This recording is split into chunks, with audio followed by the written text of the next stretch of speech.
الحمد للہ والصلاة والسلام علی رسول اللہ وعلی آلہ وصحبہ ومن والہ۔ محترم بھائیوں، بزرگوں اور نوجوان ساتھیوں، سب سے پہلے میں اپنا دلی جذبہ آپ تک پہنچانا چاہوں گا کہ مجھے آپ سب سے اللہ کے لیے محبت ہے، اور اس محبت کے طفیل ہم اللہ رب العالمین سے دعا کرتے ہیں کہ الہ العالمین تو ہم سب کے مسائل حل فرما دے۔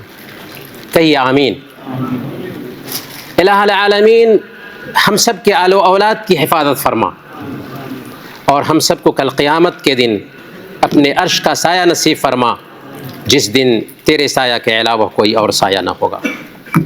محترم بھائیوں، آج کا ٹاپک جیسا کہ ابھی آپ نے سنا، انسانی زندگی میں صبر اور شکر کی اہمیت ہے۔ اگر ہم دیکھیں تو انسان کی زندگی دو حالتوں سے خالی نہیں ہوتی، یا تو خوشی ہے یا تو غم ہے، یا تو خوشحالی ہے یا تو بدحالی ہے، یا تو دکھ ہے یا تو سکھ ہے۔ یہی دنیا کی ریت ہے۔ گو سراپا کیف عشرت ہے شراب زندگی، اشک بھی رکھتا ہے دامن میں سحاب زندگی۔ ایسا کیوں ہے؟ ایسا اس لیے ہے کہ اس دنیا کو اللہ رب العالمین نے امتحان کے لیے پیدا کیا ہے۔ خلق الموت والحیات لیبلوکم ایکم احسن عملا، موت اور زندگی کو پیدا کیا ہے تاکہ آزمائے کہ تم میں سے کون بہتر عمل کرنے والا ہے۔ اس ناحیہ سے آزمائش اس دنیا میں فطری چیز ہے، آزمائش ہوگی۔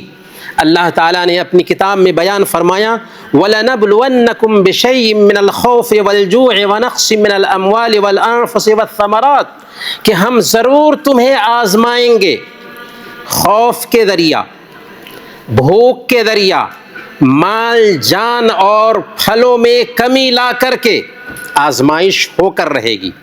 لیکن آزمائش میں ہی مومن اور فاسق و فاجر کے بیچ فرق سمجھ میں آتا ہے۔ جو لوگ اللہ پر ایمان لانے والے ہوتے ہیں وہ خوشی میں اللہ رب العالمین کا شکر ادا کرتے ہیں، جب پریشانی آتی ہے، غم لاحق ہوتا ہے تو صبر کرتے ہیں۔ یہ ہے ایمان والوں کی شان۔ اس کے اپوزٹ جن کے اندر ایمان نہیں ہوتا یا جو گناہگار ہوتے ہیں، فاسق و فاجر ہوتے ہیں، وہ غم کی تاب نہ لا کر ہوش کھو بیٹھتے ہیں، مایوسی کا شکار ہو جاتے ہیں، اور کبھی کبھار سوسائڈ بھی کر لیتے ہیں۔ اگر ایسا نہ ہوا تو کم سے کم اول فول بکیں گے، شکوہ شکایت کریں گے، آخر ہمارے ساتھ ہی ایسا کیوں ہو رہا ہے، اللہ تعالیٰ میری کیوں نہیں سنتا، اس طرح کی کفریہ باتیں وہ بول رہے ہوتے ہیں۔ یہ سب ایمان کی کمزوری کی دلیل ہوتی ہے۔ اسی لیے اللہ تعالیٰ سورہ الحج آیت نمبر 11 میں فرماتا ہے وَمِنَ النَّاسِ مَن يَعْبُدُ اللَّهَ عَلَى حَرْفٍ فَإِنْ أَصَابَهُ خَيْرٌ اطْمَأَنَّ بِهِ وَإِنْ أَصَابَتْهُ فِتْنَةٌ انقلب عَلَى وَجْهِهِ خَسِرَ الدُّنْيَا وَالْآخِرَةَ ذَلِكَ هُوَ الْخُسْرَانُ الْمُبِينُ۔ لوگوں میں سے کچھ لوگ ایسے ہوتے ہیں جو بہت کنارے میں ہو کر کے اللہ کی عبادت کرتے ہیں، اگر خیر ملا تو خوش ہو جاتے ہیں، اگر برائی لاحق ہوئی، شر لاحق ہوا تو منہ پھیر لیتے ہیں۔ ایسے لوگوں کا انجام یہ ہے کہ وہ دنیا میں بھی نقصان اٹھاتے ہیں، آخرت میں بھی نقصان اٹھائیں گے، اور اصل گھاٹا یہی ہے کہ دنیا اور آخرت میں ایک انسان نقصان اٹھائے۔ لیکن مومن کی شان اس کے اپوزٹ، جب غم لاحق ہوتا ہے تو مومن صبر کرتا ہے، اور جب خوشی لاحق ہوتی ہے تو اللہ رب العالمین کا شکر ادا کرتا ہے۔ صحیح مسلم کی روایت ہے، اللہ کے نبی صلی اللہ علیہ وسلم نے بیان فرمایا عجبا لامر المؤمن ان امرہ کلہ لہ خیر ان اصابتہ سراء شکر فکان خیرا لہ وان اصابتہ ضراء صبر فکان خیرا لہ۔ مومن کا معاملہ کیا ہی بہتر ہوتا ہے اور یہ چیز صرف مومن کو ہی حاصل ہوتی ہے، مومن کے علاوہ کسی اور کو حاصل نہیں ہوتی۔ اگر اس کو خوشی ملتی ہے تو اس پر اللہ رب العالمین کا شکر ادا کرتا ہے، اور شکر ادا کرنا اس کے لیے بہتر ہوتا ہے۔ اور اگر غم لاحق ہوتا ہے تو اس میں وہ صبر کرتا ہے، اور صبر کرنا اس کے لیے بہتر ہوتا ہے۔ یہ ہے مومن کی شان۔ ایک امریکن کے پاس ایک مسلمان کام کرتا تھا۔ امریکن کاروبار کرنے والا تھا، تاجر تھا، لیکن اللہ رب العالمین کے دین سے غافل تھا، اس لیے ٹینشن میں جی رہا تھا۔ لیکن یہ مسلمان ہمیشہ جب بھی وہ دیکھتا اس کو تو اس کے چہرے پہ خوشی بکھر رہی ہوتی تھی۔ اس نے ایک دن اس سے پوچھا کہ تمہارے ساتھ بہت سارے مسائل ہوں گے، تیری سیلری بھی کم ہے، لیکن تیرے چہرے پر ہمیشہ خوشی رہتی ہے، آخر کیا وجہ ہے؟ اس نے کہا اس لیے کہ میں مسلمان ہوں۔ یہ جواب اس کو دنگ کر دینے والا تھا۔ اس نے پوچھا کہ آخر خوشی کا اسلام سے کیا تعلق؟ اس نے کہا اس لیے کہ ہمارے حبیب نے بیان فرمایا عجبا لامر المؤمن، مومن کا معاملہ کیا ہی بہتر ہوتا ہے، اور یہ چیز صرف مومن کو حاصل ہوتی ہے۔ اگر اسے خوشی ملی تو اللہ کا شکر ادا کرتا ہے، اور یہ اس کے لیے بہتر ہوتا ہے۔ اگر غم لاحق ہوا تو وہ صبر کرتا ہے، اور یہ اس کے لیے بہتر ہوتا ہے۔ یہ سننا تھا کہ وہ امریکن اسلام کا اسٹڈی کرنا شروع کر دیتا ہے، یہاں تک کہ یہی قصہ اس کے قبول اسلام کا سبب بن جاتا ہے۔ میرے بھائیو، مسلمان ایسا ہوتا ہے جو اپنی ذات میں ایک انجمن ہوتا ہے، جو جہاں بھی رہتا ہے اللہ رب العالمین کی فیصلے سے راضی رہتا ہے۔ جب مسلمان اپنی زندگی میں ان تعلیمات کو جگہ دیتے ہیں تو آج بھی اثر دکھاتی ہے۔ چنانچہ بولدی نام کا ایک انگریز موراکو میں ٹینشن سے پریشان رہتا تھا، تو مسلمانوں کے بیچ وقت گزارنے کے لیے گیا۔ ایک مرتبہ آندھی آئی، طوفان آیا، اور اس آندھی اور طوفان میں مسلمانوں کی بہت ساری بکریاں مر گئی۔ مسلمانوں نے کہا قدر اللہ وما شاء فعل، اللہ نے لکھا تھا اور جو چاہا اللہ نے کیا۔ اس کو تعجب ہوا کہ مسلمان کیسی قوم ہیں کہ ان کے ساتھ پریشانی آتی ہے لیکن وہ کہتے ہیں کہ اللہ نے جو کچھ بھی لکھا تھا سو ہوا۔ ایک مرتبہ اور ایسا ہوا کہ مسلمان لوگ کہیں جا رہے تھے، ایکسیڈنٹ ہوا، بہت سارے لوگوں کو چوٹ آئی۔ اس میں بھی اس انگریز نے سنا کہ مسلمان کہہ رہے ہیں قدر اللہ وما شاء فعل، اللہ نے لکھا تھا اور اللہ نے جو چاہا سو کیا۔ یہ سننا تھا کہ انگریز وہاں کچھ دن بتاتا ہے اور امریکہ جانے کے بعد ایک کتاب لکھتا ہے جس کا نام رکھتا ہے جنت اللہ فی الارض، زمین پر اللہ کی جنت، جس میں وہ ظاہر کرتا ہے، بیان کرتا ہے کہ مسلمان قوم ایسی قوم ہے جو اللہ کی جنت میں دھرتی پر بھی جیتی ہے۔ کیا ہمیں یہ جنت حاصل ہے؟ ذرا پوچھیے اپنے آپ سے، کیا واقعی ہمیں یہ جنت حاصل ہے؟ ہر رنگ میں راضی بریدا ہو تو مزہ دیکھ، ہر رنگ میں راضی بریدا ہو تو مزہ دیکھ، دنیا ہی میں بیٹھے ہوئے جنت کی فضا دیکھ۔ یہ جنت کی فضا کب حاصل ہوتی ہے؟ جب ہم اللہ رب العالمین کے فیصلے سے خود کو راضی رکھتے ہیں۔ اسی لیے امام ابن القیم رحمۃ اللہ علیہ نے اپنی کتاب الوابل الصیب میں لکھا ہے کہ میں نے اپنے استاذ شیخ الاسلام ابن تیمیہ رحمۃ اللہ علیہ کو فرماتے ہوئے سنا ان فی الدنیا جنت من لم يدخلها لم يدخل جنت الآخرہ، دنیا میں بھی ایک جنت ہے، جو اس جنت میں دنیا میں جیتے جی داخل نہ ہو سکا وہ آخرت کی جنت میں داخل نہیں ہو سکے گا۔ یہ کون سی جنت ہے؟ یہ اللہ رب العالمین کے فیصلے کی جنت ہے۔ رب نے ہمارے بارے میں جو کچھ بھی فیصلہ کیا ہے اس سے ہم راضی ہیں۔ جب اس حقیقت کو ایک انسان نظر انداز کر کے جی رہا ہوتا ہے اور اس کی زندگی میں اچانک کوئی آفت ہوتی ہے، کسی طرح کی تباہی آتی ہے، کسی طرح کا مسئلہ پیدا ہوتا ہے، تو اول پھول بکنے لگتا ہے، وہ اوٹ پٹانگ باتیں کرنے لگتا ہے، اس کو سمجھ میں نہیں آتا کہ یہ کیا ہو رہا ہے، حالانکہ یہ زندگی کی حقیقت ہے۔ ابھی آپ نے سنا برادرم نے کہا کہ ایک مسلمان کی زندگی میں ایمان اور صبر دونوں لازم ملزوم ہیں. صبر نہیں تو ایمان نہیں. صبر ویسے ہی ہے جیسے جسم کے لیے سر ہے کہ اگر جسم سے سر کو کاٹ دیا جائے تو اس جسم کا کوئی اعتبار ہوگا نہیں. بالکل ویسے ہی اگر ایمان سے صبر نکال دیا جائے تو اس ایمان کا کوئی اعتبار نہیں. یاد رکھیں کہ ایک مسلمان جس صبر کو مانتا ہے، جس صبر کو اپنی زندگی میں اتارتا ہے، اس صبر کی 3 شکلیں ہوتی ہیں. کتنی؟ 3 شکلیں ہوتی ہیں. پہلے نمبر پر اطاعت میں صبر، دوسرے نمبر پر گناہوں پر صبر، تیسرے نمبر پر اللہ کی تقدیر پر صبر. اطاعت پر صبر کیا ہے؟ گناہوں پر صبر کیا ہے؟ اللہ کی تقدیر پر صبر کیا ہے؟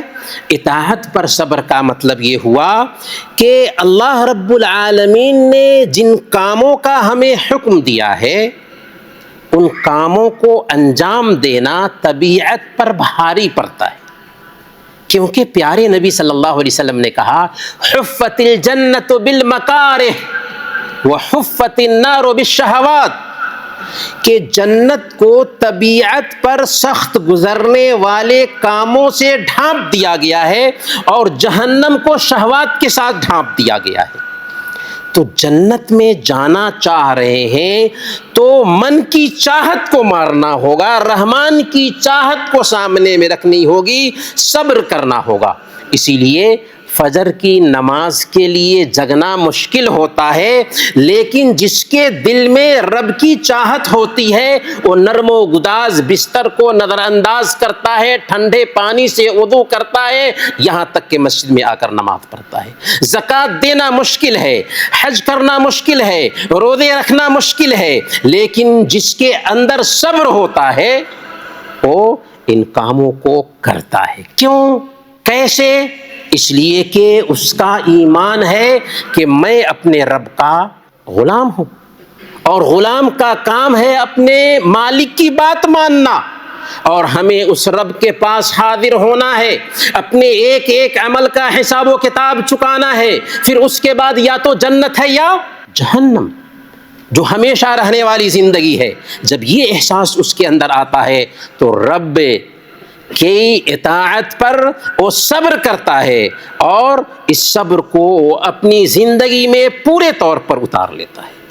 دوسرے نمبر پر گناہوں پر بھی صبر کرنے کی ضرورت ہوتی ہے، کیونکہ من کی چاہت کیا ہوتی ہے کہ گناہ کریں، خاص طور پر اکیلے میں ہیں، موبائل ساتھ میں ہے تو کوئی دیکھ نہیں رہا ہے، جو چاہو دیکھ لو.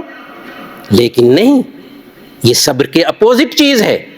جس کو صبر ہوگا وہ ایسا نہیں کر سکتا، وہ سوچے گا کہ ہمیں گناہوں پر بھی صبر کرنا ہے، یہ ہمارے رب کا حکم ہے.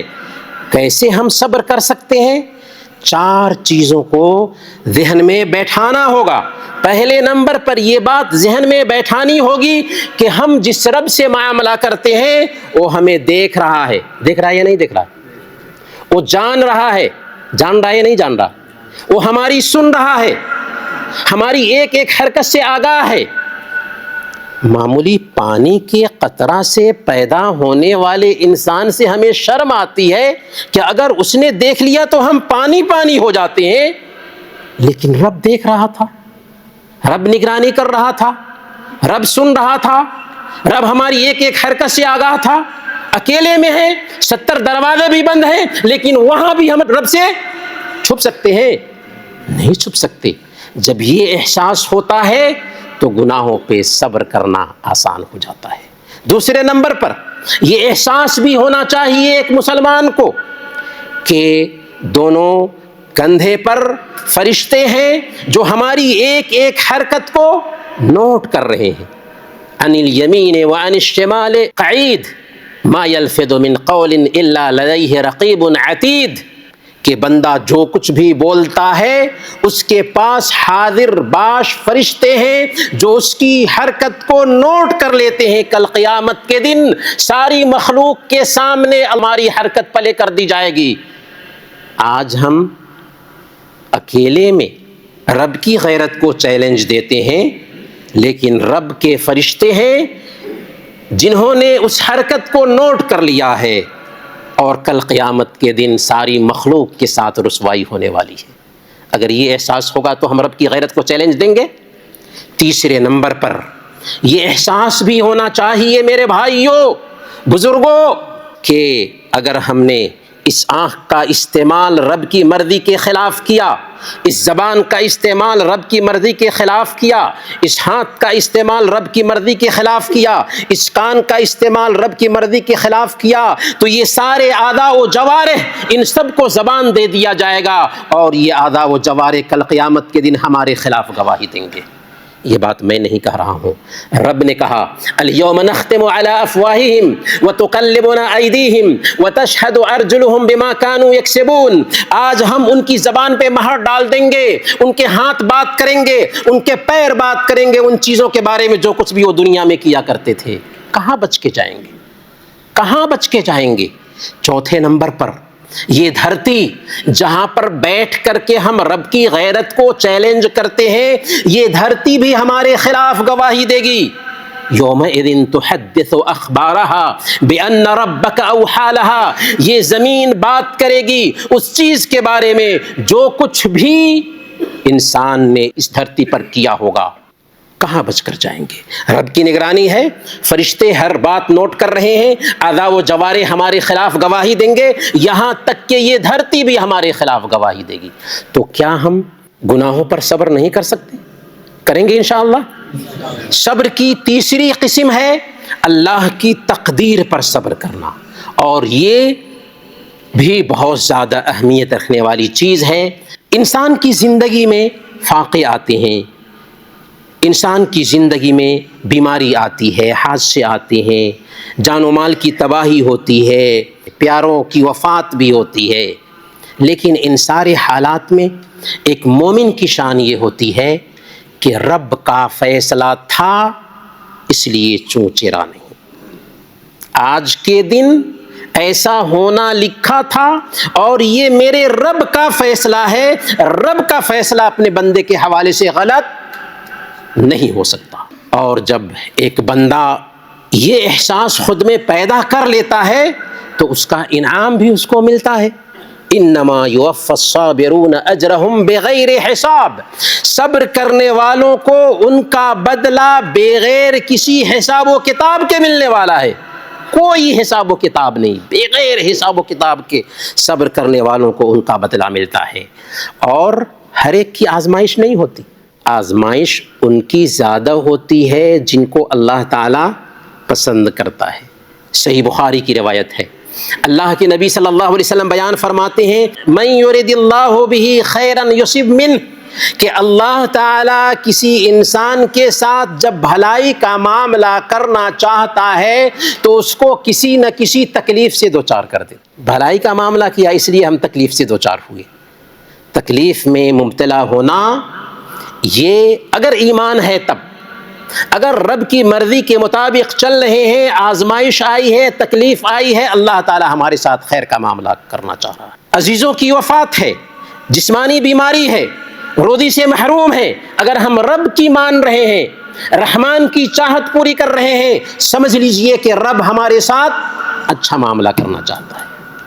اگرچہ ہمیں سامنے میں جو کچھ بھی پیش آ رہا ہے وہ نتیجہ کچھ اور دکھائی دے رہا ہے، لیکن حقیقت میں اس میں بھلائی ہے، کیونکہ انسان ظاہر کو دیکھ رہا ہوتا ہے، باطن کا اسے علم نہیں ہوتا۔ سنن ترمذی کی روایت ہے، اللہ کے نبی صلی اللہ علیہ وسلم بیان فرماتے ہیں ان عظم الجزاء مع عظم البلاء، جتنی بڑی مصیبت ہوگی اتنا ہی زیادہ بڑا انعام ملتا ہے۔ جتنی بڑی مصیبت آتی ہے اتنا ہی بڑا انعام اللہ رب العالمین عطا فرماتا ہے۔ اسی لیے جب کل قیامت کے دن دنیا میں تکلیف جھیلنے والوں کو اللہ رب العالمین انعام سے نوازے گا تو تو جو لوگ دنیا میں عافیت سے رہے تھے، ان کو تکلیف جھیلنا نہیں پڑی تھی، وہ کیا تمنا کریں گے؟ پیارے نبی صلی اللہ علیہ وسلم کی زبانی سنیے۔ سنن ترمذی کی یہ روایت ہے، یود اہل العافیۃ یوم القیامۃ حین یعطی اہل البلاء الثواب لو ان جلودہم کانت قرضت فی الدنیا بالمقارض، کہ جب کل قیامت کے دن دنیا میں تکلیف اٹھانے والوں کو اللہ تعالی انعام سے نوازے گا تو عافیت کی زندگی گزارنے والے تمنا کریں گے کہ کاش کے دنیا میں ان کی کھالیں قینچی سے کاٹ دی گئی ہوتیں، کاش کہ ان کی کھالیں دنیا میں قینچی سے کاٹ دی گئی ہوتیں۔ تو میرے بھائیو، اگر ہم ایمان کی زندگی گزار رہے ہیں، آفت آتی ہے، تکلیف آتی ہے، پریشانی آتی ہے، مصیبت آتی ہے، عزیزوں کی وفات کا سامنا کرنا پڑتا ہے، روزی سے محروم ہونا پڑتا ہے، تو سمجھ لیجئے کہ اس میں رب کی مرضی ہے، اور رب بندے کے ساتھ غلط فیصلہ نہیں کرتا، رب کا فیصلہ بندے کے حق میں ہی ہوتا ہے۔ بلکہ اگر ہم نے صبر کیا اس تکلیف اور پریشانی پر تو اللہ تعالی ہمیں ہمیشہ رہنے والی جنت نصیب فرماتا ہے۔ صحیح بخاری کی روایت ہے، حضرت عطا بن رباح رحمۃ اللہ علیہ کہتے ہیں کہ ابن عباس رضی اللہ تعالی عنہ نے مجھ سے کہا، الا اوریک امرأۃ من اہل الجنہ، کیا میں تجھے جنتی عورت نہ دکھاؤں؟ یہ کالی کلوٹی عورت جو گزر رہی ہے، ایک مرتبہ اللہ کے نبی صلی اللہ علیہ وسلم کی خدمت میں آئی تھی۔ اس نے عرض کیا تھا پیارے نبی صلی اللہ علیہ وسلم سے کہ یا رسول اللہ، مجھے مرگی کی بیماری ہے، اور جب مرگی کا دورہ پڑتا ہے تو تن بدن کا ہوش نہیں رہتا، میرے لیے دعا کر دیجئے کہ اللہ تعالیٰ مجھے عافیت عطا فرمائے۔ اللہ کے نبی صلی اللہ علیہ وسلم فرماتے ہیں، ان شئت دعوت لک وان شئت صبرت ولک الجنہ، اگر چاہو تو میں تیرے لیے دعا کر دوں اور تو ٹھیک ہو جائے گی، اور چاہو تو اس مرگی کی بیماری پہ صبر کرو اور تیرے لیے جنت کی گارنٹی ہے۔ اس نے کہا کہ میں صبر کروں گی، مجھے جنت چاہیے، لیکن جب مرگی کا دورہ پڑتا ہے تو تن بدن کا ہوش نہیں رہتا، عزت محفوظ رہے، اس کے لیے دعا کر دیجئے۔ اللہ کے نبی صلی اللہ علیہ وسلم نے اس خاتون کے لیے دعا کیا۔ میرے بھائیوں، حقیقت میں اس دنیا میں آزمائش آتی ہے تو آزمائش ایمان کے ساتھ آئی ہے تو ہمارے ساتھ بہتری کا اس میں معاملہ ہے، رب کے فیصلے سے راضی رہنا چاہیے، صبر کرنا چاہیے۔ سنن ترمذی کی روایت ہے، حضرت سعد بن ابی وقاص رضی اللہ تعالی عنہ بیان فرماتے ہیں کہ میں نے اللہ کے نبی صلی اللہ علیہ وسلم سے پوچھا تھا، یا رسول اللہ، من اشد الناس بلاء، سب سے زیادہ تکلیف کس کو آتی ہے؟ آپ نے فرمایا، الانبیاء ثم الامثل فالامثل، سب سے زیادہ تکلیف سے دوچار کیا جاتا ہے نبیوں کو، پھر نبیوں کے بعد جو ایمان میں سب سے بہتر ہوتے ہیں ان کی آزمائش زیادہ ہوتی ہے۔ کیا مطلب؟ مطلب یہ ہے کہ اس دھرتی پر اگر آپ جی رہے ہیں، رب کی مرضی کے مطابق چل رہے ہیں، تو جتنا شریعت کو فالو کریں گے اسی کے حساب سے آپ کی آزمائش بھی ہوگی، اور آزمائش کا مطلب عذاب نہیں ہوتا، آزمائش سے بندے کا درجہ بلند ہوتا ہے۔ اس لیے ذرا دیکھیے انبیاء کی زندگی میں کیسے اللہ رب العالمین نے آزمایا اور پھر کیسے ان کا درجہ بلند ہوا۔ اپنے نبی کو دیکھ لیجئے، اللہ کے نبی صلی اللہ علیہ وسلم سب سے پہلے اپنوں کو کھونے کا غم برداشت کرتے ہیں، پیدا ہونے سے پہلے باپ کے سایہ سے محروم ہو جاتے ہیں، 6 سال کے تھے تو والدہ کی سایہ سے محروم ہو گئے، 8 سال کے ہوئے تو دادا کا سایہ بھی سر سے اٹھ گیا، اور بہت ضرورت کے وقت میں اپنی غم گسار بیوی حضرت خدیجہ رضی اللہ تعالی عنہا سے محروم کیے جاتے ہیں۔ چچا جو آپ کا ساتھ دیتا تھا کچھ دنوں میں وہ بھی وفات پا جاتا ہے، ابو طالب، پھر ساری نرینہ اولاد سے محروم کر دیے جاتے ہیں۔ ساری آپ کی بیٹیاں آپ کی زندگی میں وفات پا جاتی ہیں سوائے حضرت فاطمہ رضی اللہ تعالی عنہا کے۔ یہ سارا جو مسئلہ تھا اس نبی کے ساتھ پیش آتا ہے جو انسانیت میں سب سے افضل ہے۔ پھر جب دعوت کے راستے میں جاتے ہیں تو جو آپ کو الصادق الامین کہتے تھے وہی پاگل اور دیوانہ کہنے لگے۔ راستے میں کانٹے بچھائے گئے، گردن پر اونٹ کی اوجری ڈالی گئی، غزوہ احد میں آپ کے دندان مبارک شہید کیے گئے، وطن سے نکالے گئے، طائف جاتے ہیں تو وہاں لہو لہان کیے جاتے ہیں اور ہر اعتبار سے ستایا جاتا ہے۔ اور جب زندگی کی تنگی پہ غور کیجئے تو اللہ کے نبی صلی اللہ علیہ وسلم کی معاشرتی زندگی ایسی ہے کہ ایک ایک مہینے تک گھر میں چولہے نہیں جلتے ہیں، کھجور اور پانی پر گزر بسر ہوتا ہے۔ اور آخری رات جو پیارے نبی صلی اللہ علیہ وسلم نے اپنے گھر میں گزاری، اس رات چراغ جلنے کے لیے حضرت عائشہ صدیقہ رضی اللہ تعالی عنہا نے پڑوسن سے تیل ادھار لیا تھا۔ تو میرے بھائیوں، جب انسانیت میں سب سے افضل انسان کو یہ تکلیف جھیلنا پڑتی ہے تو ہم اور آپ کس کھیت کی مولی ہیں؟ اس لیے جب ہماری زندگی میں کوئی پریشانی آئے نا، کہیے کہ اس میں بہتری ہوگی۔ ایک بادشاہ تھا، اس کا ایک وزیر تھا، بادشاہ کی انگلی کٹ گئی، وزیر نے کہا اللہ نے اس میں بہتری لکھی ہوگی۔ بادشاہ کو غصہ آیا، بادشاہ نے وزیر کو جیل میں ڈال دیا۔ ایک روز بادشاہ شکار کرنے کے لیے گیا تو بت پرست قوم نے اس کو قید کر لیا تاکہ اپنے معبودوں کی بلی چڑھائے، لیکن اس کو چیک کیا تو اس کے اندر عیب تھا اور اپنے معبودوں کی بلی نہیں چڑھا سکتی تھی وہ قوم، چنانچہ اس کو آزاد کر دیا۔ اب بادشاہ جب آزاد ہو کر آیا تو اس نے اپنے وزیر کو نکلوایا جیل سے اور کہا کہ تم نے صحیح کہا تھا کہ اللہ جو کرتا ہے اچھا ہی کرتا ہے۔ وزیر نے کہا کہ حقیقت میں آپ کی انگلی کٹی تو اس میں اللہ نے جو کچھ بھی چاہا اچھا ہی کیا تھا، اور میں جیل میں گیا تو اس میں بھی اللہ ہی کی مرضی تھی کہ اگر میں آزاد ہوتا اور آپ کے ساتھ گیا ہوتا تو مجھے پکڑ کر کے وہ ذبح کر دیتے۔ تو میرے بھائیوں، حقیقت یہی ہے کہ اللہ رب العالمین جو کرتا ہے وہ بہتر ہی ہوتا ہے، سامنے میں ہمیں کچھ الگ دکھائی دے رہا ہوتا ہے، اس لیے ہم پریشان ہو جاتے ہیں۔ حضرت یوسف علیہ السلام کو جانتے ہیں، بھائیوں نے ہی ان کو لے جا کر کے کنویں میں ڈال دیا تھا، لیکن کنویں سے نکالے گئے، عزیز مصر کے گھر پہنچے، وہاں پر جوان ہوئے، عزیز مصر کی بیوی نے ڈورے ڈالا، یہاں تک کہ جیل میں بھیجے گئے، اور چند سالوں کے بعد جیل سے نکلتے ہیں تو کیا بنتے ہیں؟ وزیر خزانہ۔ رب ان کا نام بلند کرنا چاہتا تھا، اس لیے اللہ رب العالمین نے ان کو آزمایا، اور جب آزمائش میں ایک انسان کھرا اترتا ہے تو اللہ تعالیٰ اس کی شان بلند فرماتا ہے۔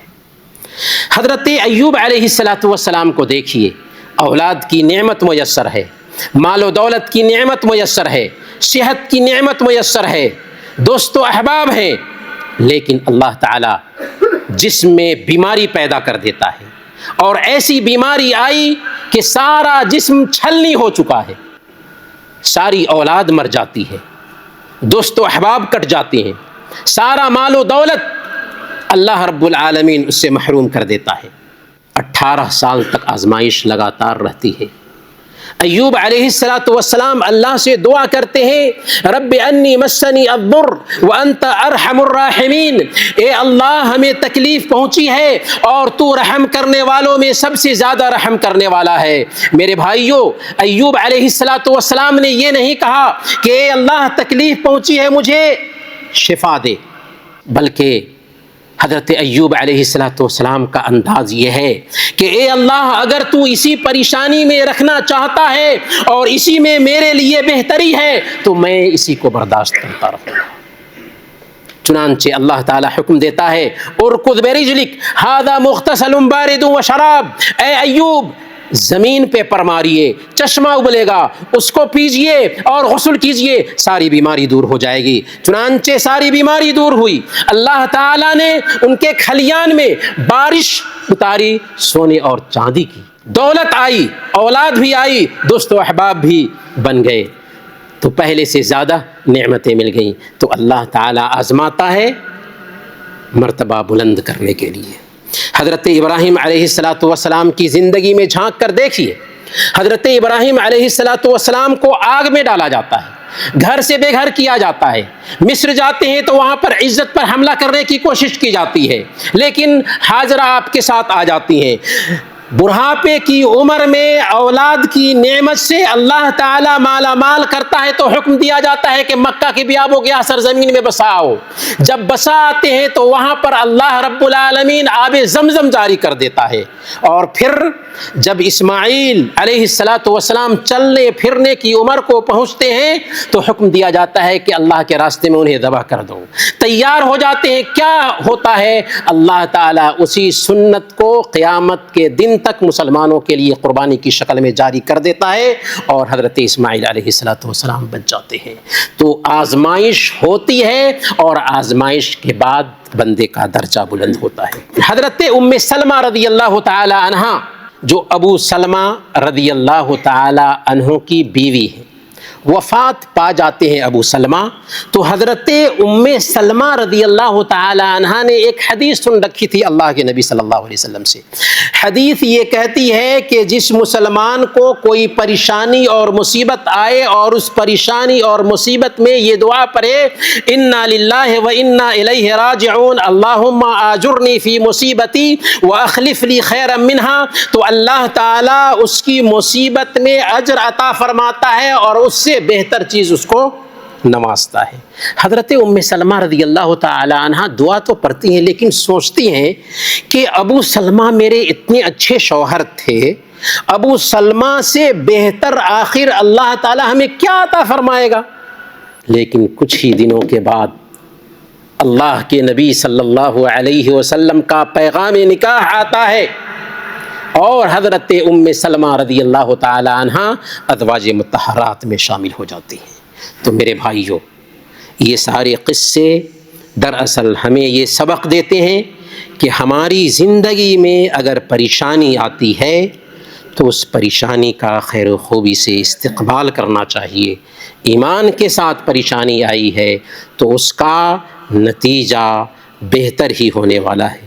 حوریہ الجزائر، یہ الجزائر کی ایک خاتون ہے، گریجویشن کرتی ہے تو اس کے بعد اس کی شادی کر دی جاتی ہے، لگاتار 8 بچے ہوتے ہیں، لیکن ایک ایک کر کے سارے بچے اس کے وفات پا جاتے ہیں، اس کا شوہر بھی وفات پا جاتا ہے، پھر کچھ ہی دنوں کے بعد اس کو کینسر ہو جاتا ہے، اسی بیچ اس کے ماں باپ بھی وفات پا گئے۔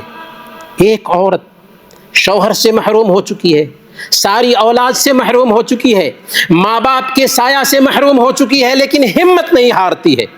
اس نے اپنے گھر کو دارالایتام بنا دیا، یتیموں کو گھر میں رکھنا، کھلانا پلانا اور تعلیم دینا شروع کر دیا، یہاں تک کہ اللہ تعالیٰ نے اس نیکی کی برکت سے اس عورت کو کینسر جیسے لا علاج بیماری سے شفا عطا فرمایا، اور آج حوریہ الجزائر کے نام سے الجزائر میں بہت سارے دارالایتام چل رہے ہیں۔ تو میرے بھائیوں، یہ واقعات دراصل ہمیں یہی سبق دیتے ہیں کہ پریشانی میں ہمیں کیا کرنا ہے؟ صبر کرنا ہے۔ صبر کی بھی شرطیں ہیں۔ پہلی شرط یہ ہے کہ صبر کریں تو اللہ کے لیے صبر کریں، اخلاص ہو، دکھلاوا نہ ہو، ریاکاری نہ ہو۔ دوسرے نمبر پر صبر کرنے کے ساتھ ساتھ بندوں سے شکایت نہیں ہونی چاہیے کہ ایسا ہو گیا میرے ساتھ، ایسا ہو گیا میرے ساتھ، نہیں، شکایت نہیں ہونی چاہیے۔ اور تیسرے نمبر پر صبر پہلی مصیبت میں ہو، پہلے جھٹکے میں ہو، بعد میں تو صبر آ ہی جاتا ہے۔ صحیح بخاری اور صحیح مسلم کی روایت ہے، اللہ کے نبی صلی اللہ علیہ وسلم نے ایک عورت کو دیکھا قبرستان میں بیٹھی ہوئی رو رہی ہے۔ اللہ کے نبی صلی اللہ علیہ وسلم نے کہا اتق اللہ واصبری، اللہ سے ڈرو اور صبر کرو۔ اس نے کہا کہ مجھے جو مصیبت لاحق ہوئی ہے، ایسی مصیبت آپ کو لاحق ہوتی تو ایسی بات نہ کہتے۔ پھر اللہ کے نبی صلی اللہ علیہ وسلم وہاں سے چلے جاتے ہیں۔ اس کو بتایا گیا کہ یہ رسول اللہ صلی اللہ علیہ وسلم تھے۔ وہ دوڑی دوڑی آئی، اللہ کے نبی صلی اللہ علیہ وسلم سے معذرت کرنے لگی کہ یا رسول اللہ میں نے آپ کو پہچانا نہیں۔ آپ نے فرمایا انما الصبر عند الصدمۃ الاولی، صبر جو ہے نا مصیبت کے پہلے جھٹکے کے وقت ہونا چاہیے۔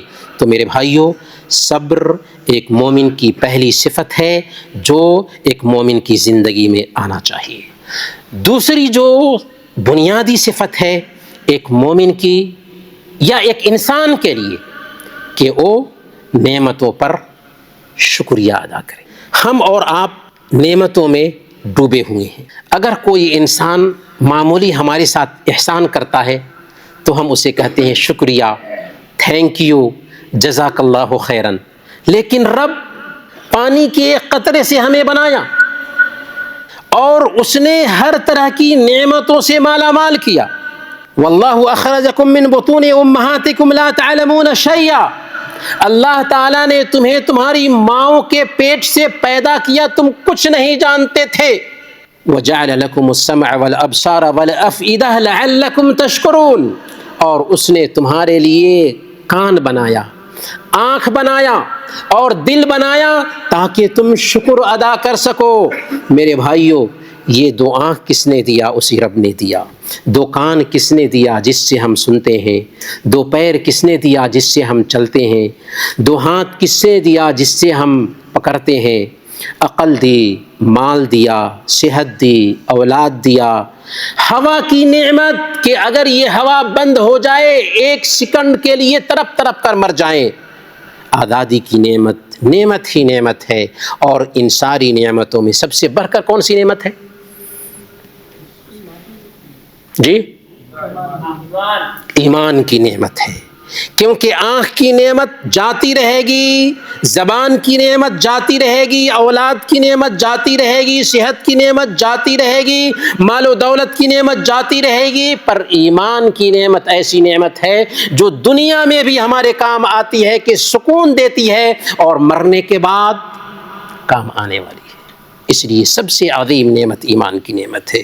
اس نعمت کو پانے کے بعد ہمیں کیا چاہیے؟ کہ رب کے شکر گزار بندے بنے۔ ہمیشہ الحمدللہ ہماری زبان پر ہو، ہمیشہ الحمدللہ ہماری زبان پر ہو۔ ابن سماک رحمۃ اللہ علیہ بہت بڑے عالم گزرے ہیں۔ ہارون رشید مسلمانوں کے خلیفہ تھے۔ ایک مرتبہ ابن سماک ہارون رشید کے پاس آئے، ہارون رشید کو نصیحت کی، آپ دیدہ ہو گئے، ان کی آنکھوں سے آنسو بہنے لگے۔ ہارون رشید کو پیاس لگی تھی تو پانی پینے کے لیے ایک گلاس پانی منگوایا تھا۔ ابن سماک نے کہا کہ امیر المومنین ٹھہر جائیے، ایک سوال ہے، اگر یہ پانی آپ کو نہ ملے اور پیاس بجھانے کے لیے آدھی حکومت خرچ کرنا پڑے تو کیا آپ خرچ کرنے کے لیے تیار ہو جائیں گے؟ امیر المومنین نے کہا کہ ہاں تیار ہو جاؤں گا، کیونکہ پیاس تو بجھانی ضروری ہے۔ اس نے کہا کہ پانی پی لیجئے۔ جب پانی پی چکے تو ابن سماک نے کہا کہ یہ پانی اگر پیشاب کے راستے سے نہیں نکلتا ہے اور پیشاب بند ہو جاتا ہے تو کیا علاج کے لیے آدھی حکومت خرچ کر دیں گے؟ انہوں نے کہا کہ ہاں آدھی حکومت خرچ کر دوں گا۔ تو یہ سننا تھا کہ ابن سماک رحمۃ اللہ علیہ نے کہا فما تصنع بشیء شربۃ ماء خیر منہ، آخر اس حکومت کا کیا فائدہ کہ اس سے بہتر ایک گھونٹ پانی ہے۔ آخر اس حکومت کا کیا فائدہ کہ اس سے بہتر ایک گھونٹ پانی ہے۔ میرے بھائیوں، اللہ تعالیٰ کی ہزاروں نعمتوں میں ہم جی رہے ہیں، اور اکثر بندے مصیبت کے ساتھ ساتھ نعمتوں میں بھی لگاتار ہوتے ہیں، ایک ساتھ ہوتے ہیں۔ اسی لیے ہمیں چاہیے کہ اللہ تعالیٰ کی اس نعمت کی قدر کریں جو اللہ تعالیٰ نے ہمیں دے رکھا ہے۔ ہم آخری بات جس پر اپنی بات ختم کریں گے وہ ہے شریح رحمۃ اللہ علیہ کا ایک واقعہ۔ سیر اعلام النبلاء میں امام ذہبی رحمۃ اللہ علیہ شریح رحمۃ اللہ علیہ کے بارے میں بیان فرماتے ہیں کہ جب میرے اوپر کسی طرح کی مصیبت آتی ہے تو اس مصیبت میں 4 طریقے سے اللہ تعالیٰ کا شکر ادا کرتا ہوں۔ کس چیز میں شکر ادا کرتا ہوں؟ مصیبت میں، خوشی میں نہیں بلکہ مصیبت میں 4 طریقے سے میں اللہ تعالیٰ کا شکر ادا کرتا ہوں۔ پہلے نمبر پر کہ اللہ تعالیٰ نے یہ جو مصیبت دی ہے، اس سے بڑھ کر بھی مصیبت آ سکتی تھی، لیکن اللہ تعالیٰ نے ایسی ہی مصیبت دی، اس پر اللہ کا شکر ادا کرتا ہوں۔ دوسرے نمبر پر اس بات پر اللہ کا شکر ادا کرتا ہوں کہ اللہ تعالیٰ نے اس مصیبت پر صبر کرنے کی توفیق عطا فرمائی، اس کی توفیق پر میں اللہ کا شکر ادا کرتا ہوں۔ تیسرے نمبر پر اس بات پر اللہ کا شکر ادا کرتا ہوں کہ اس مصیبت پر صبر کیا ہے تو ہمیں امید ہے کہ اللہ تعالیٰ اس کا اجر عطا فرمائے گا، اس بات پر میں اللہ کا شکر ادا کرتا ہوں۔